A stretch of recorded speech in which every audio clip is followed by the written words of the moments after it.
Hello, welcome to Leadership Live with Anton Gunn. It is Wednesday, 9 a.m., the day before the 4th of July, and I hope you're getting ready to just kind of celebrate a little bit of independence, and most importantly, just take a day off. And because it's leading into a weekend, you might be taking 2 days off. But whatever you do, I don't want you to take a day off right now. I want you to tune in and tap in and pay attention to what I have to share with you today. And then before I tell you the topic, I want you to imagine the following scenario. You have worked very diligently to build a high-performing team. You've worked together to recruit the right people, develop the right people, and you've built a team that is dynamic. You got a team full of A players, and you all know what I mean when I say A players. That these are the people who show up and show out at work and get things done. Now imagine after some time, this high-performing team that you built, one of your biggest star players is dreading coming into work. And not only are they dreading coming in today, they've been dreading to come in for the last 6 months. And now you don't know this, but they're dreading to come in to tell you, the leader that they work for, that you recruited, that you have invested time in. They're dreading to come in and tell you that they're getting ready to quit. And it's going to come as an 800-pound gorilla shock to you that your top A player, your top performer is coming in to quit. And you're wondering, why would that ever happen? Why would my best person, my best leader, the person who gets the most done, who delivers for this team, be coming in to tell me that they're going to quit? Not that they're just going to another job or they got a better opportunity. They're coming in to quit. And they're coming in to quit because of a silent and unspoken enemy that you have allowed to persist in your organization. And that unspoken enemy is that other team member who has been, for the better part of 18 months, what I would call the jerk at work. See, this is the person that you brought in your team who was also an A player, but they're a butthole. They talk crazy to people. They say all kinds of foul things. And because they were a high performer, you kind of let most of it slide. That this person is a bully in the workplace. How they talk to people, how they treat people, what they say, but you have excused the behavior because they're such a high performer. Now, before you think what I'm saying is a joke, let me tell you this. Our state of workplace injustice report that we put out at the early part of June found the following: that 60% of employees have experienced bullying at work. Yes, that's right. 60% of employees have experienced bullying at work, but 40% of them never report it. The reason why they don't report it, they have seen it or experienced it, but don't report it. And they don't do anything about it or don't share anything about it because you won't do anything about it. Now, let me explain to you why I'm focusing on this. Because in our research study, we talked about 8 different domains of injustice that people experience. I talked a little bit about it last week. I gave you an example of bullying a few weeks back, where I had a client organization that had a manager who literally physically used his belly to bump people. Now, what do I mean use his belly? That he was a little bit overweight or a lot overweight, and he had a protruding stomach, a beer belly, if you will.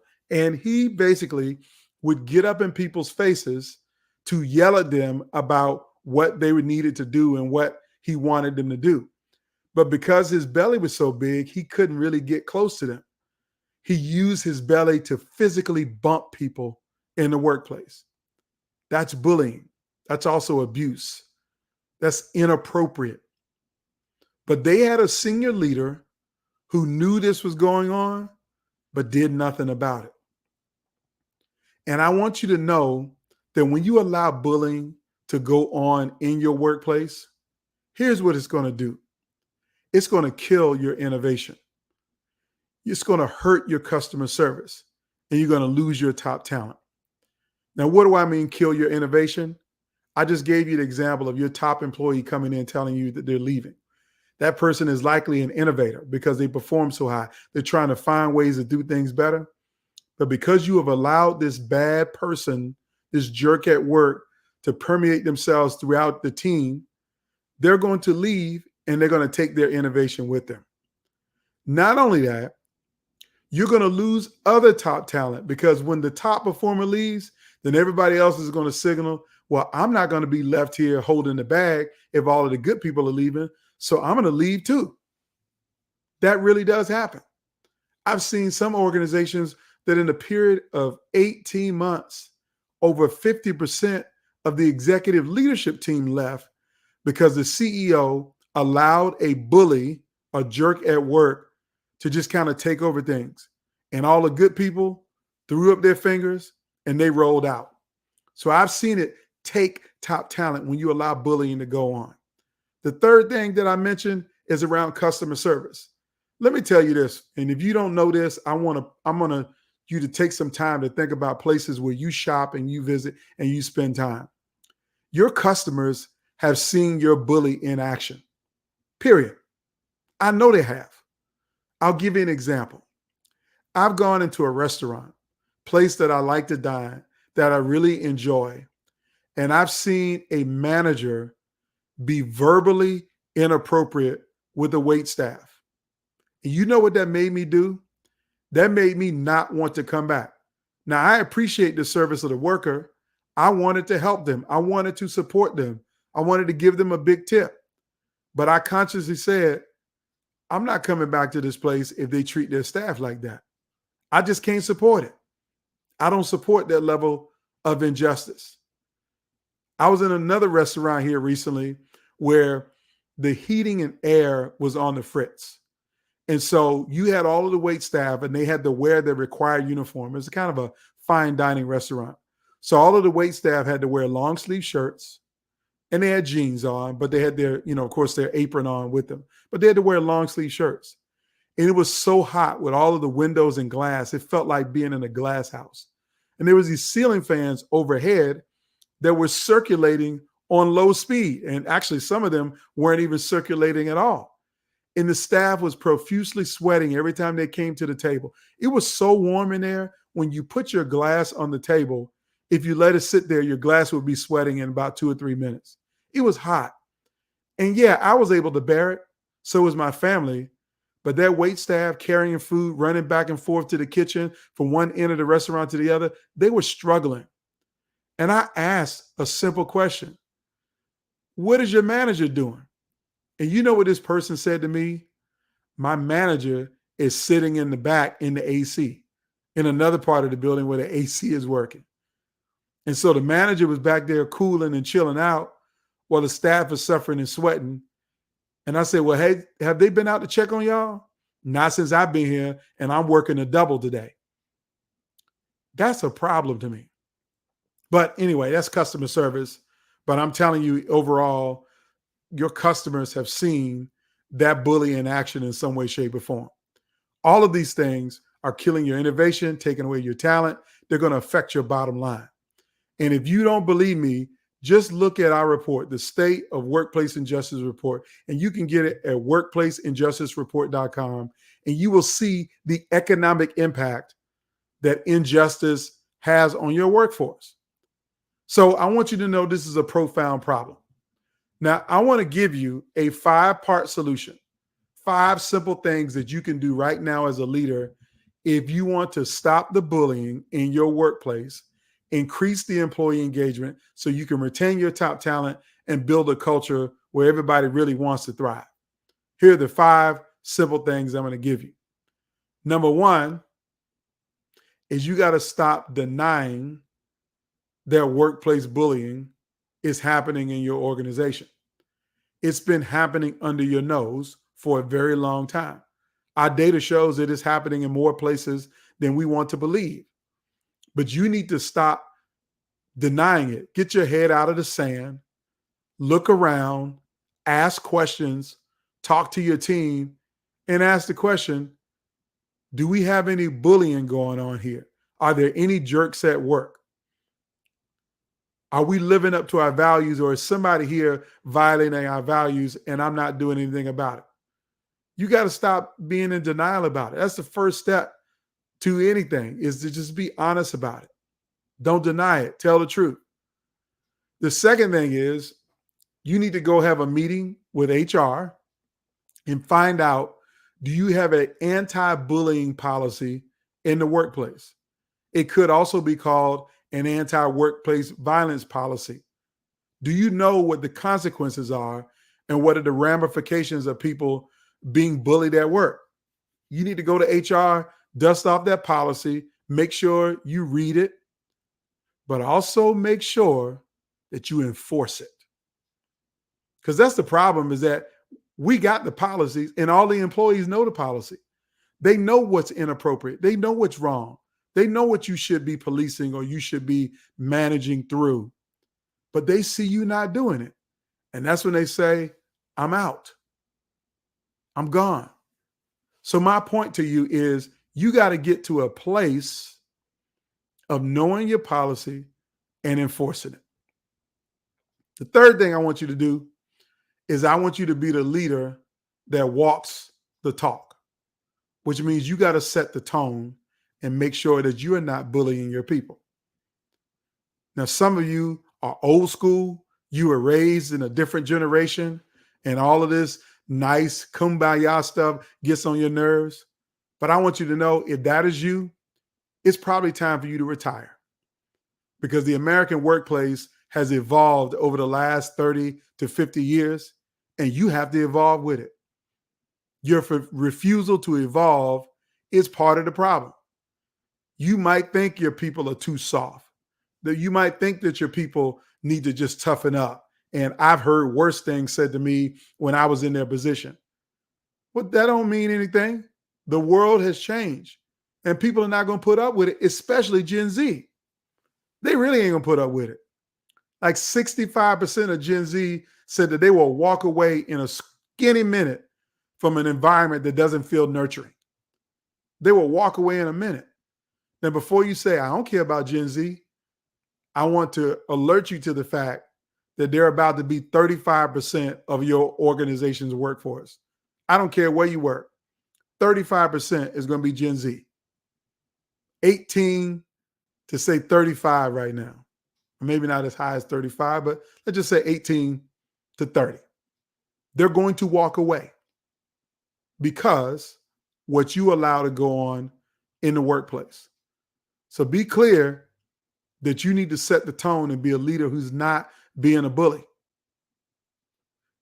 The fourth thing that you need to do as a leader to end this whole concept of bullying in your workplace, to increase that engagement, how to stop it, is you got to train your leaders and managers on what to do when it happens.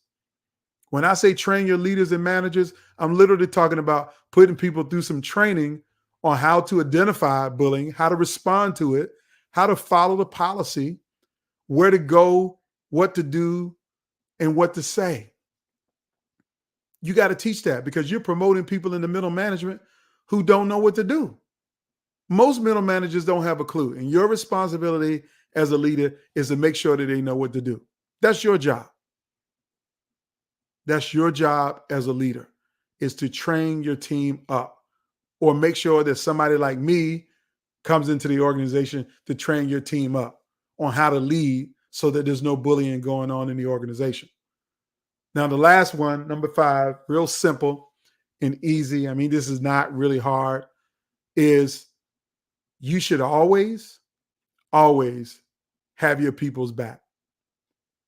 That if somebody comes to you and tells you that they're being bullied, don't you dare dismiss them. Don't you dare ignore what they're saying to you. Don't you dare forget that it's your responsibility to solve problems as a leader. So if they bring you a problem, solve it. If they bring you an issue, investigate it. If they bring you a complaint, make sure that you listen and hear their complaint through, take notes on it, and assure them that you're going to do something about it. then do something about it. Those are the 5 things that you need to do as a leader to stop the bullying in your workplace. It's going to increase your engagement, your retention. It's going to help your bottom line. It's going to save your culture. So stop denying that bullying is going on. Update and enforce your anti-bullying policy. Be the example. Set the tone as a leader. Walk the talk. That's what you got to do. On top of that, train your team up. And most importantly, always have their backs. So I hope this made sense to everyone. I'm not crazy. I'm not trying to blow smoke. I'm not talking about something that's not real. I mean, 60% of people have seen it happen at work, but only 40% report it. People are being bullied and they seeing other people bullying, but they don't report it because you won't do anything about it. And you might be facilitating a silent mutiny out of your organization because of your leadership style.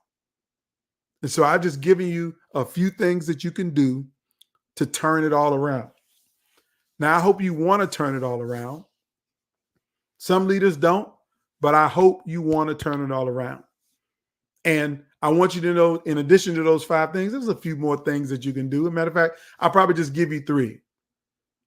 First thing you can do is to make sure you stay educated on the legal ramifications for you and your company if you allow bullying to go on. Because let me be clear, we're in a litigious society, and workplace bullying has turned into workplace violence. And when somebody comes in with a knife or a gun or starts a fight at work and they beat up people, well, everybody's going to start suing everybody. But the employee that gets beat up or the employee that got shot or they may have lost their lives are going to start asking questions. How long has this been going on? What made this person act out?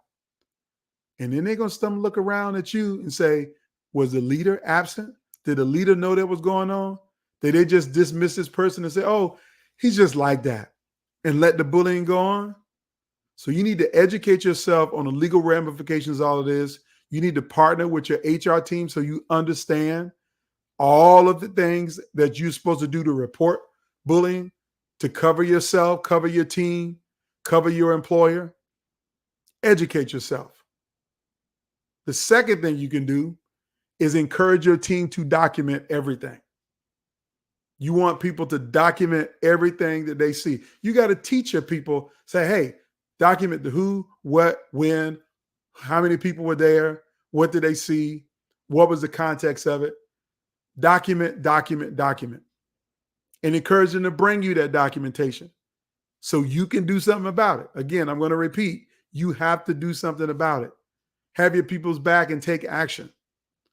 So the second thing to do is encourage people to document, document, document. And then the third thing that you can do is end this whole concept of failed allyship. See, when people experience bullying in the workplace, they need somebody to step up for them, to be an ally.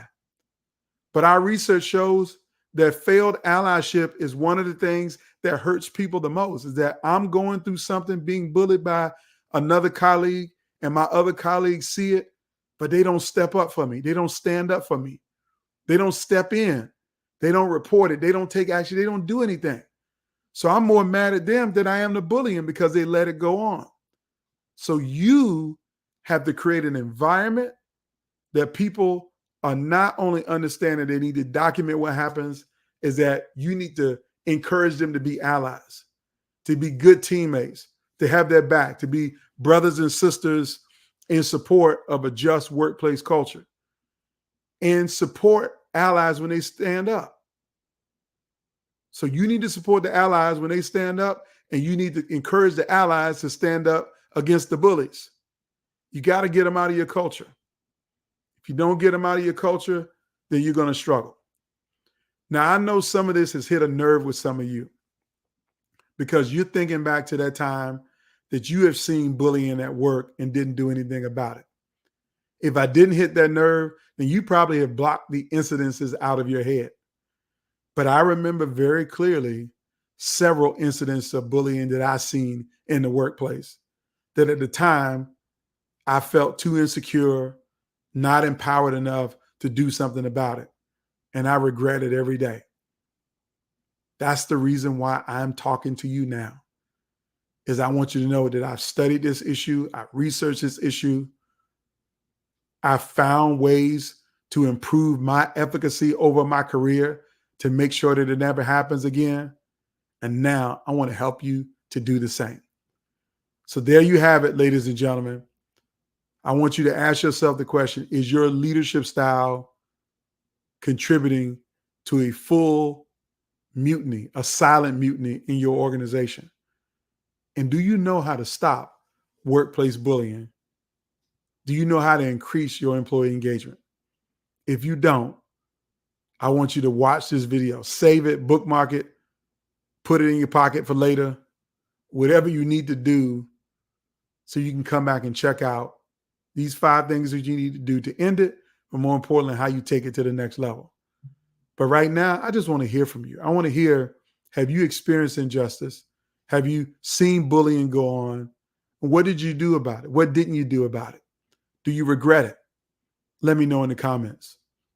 Until then, or until the next time, y'all have a fantastic day, a great 4th of July, and I will see you on the other side. Take care.